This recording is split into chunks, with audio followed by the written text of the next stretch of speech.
People who are less verbally sophisticated are more likely to gravitate towards all-encompassing simple theories, because of course they are. I think you might be able to say the same thing about people who hold a very low-resolution, schematically conservative viewpoint, where they don't deviate from tradition at all. Yeah. And where they're not particularly sophisticated in defending their beliefs. That's not associated with openness? Openness is associated with verbal IQ. So if you have a low verbal IQ, you're likely to be lower in openness. But it was complicated because generally speaking, openness predicts liberal viewpoint. But political correctness is not exactly merely an extension of liberal belief. But the correlation between politically correct belief and verbal IQ was negative 0.45, which is a walloping correlation. It was one of the biggest correlations we ever saw in any study. It's higher than the correlation between IQ and grades.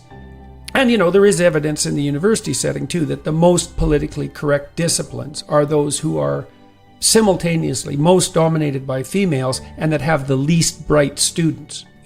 This is part of a broader discussion that we can't have in our culture, which is, what's the evidence that the feminine ethos scales to regulate families or broader communities? Because we've introduced women into the broad political discussion, and we've introduced women to every level of social organization.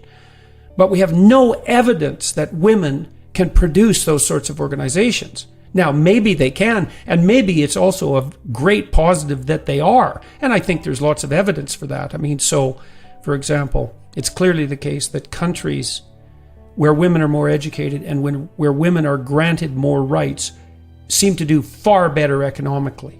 Now, whether that's because the women are free, which might be the reason, or because the cultures that tend to be more open to female participation are also more open to innovative ideas of all sorts, right? Because it's very difficult to distinguish between those two.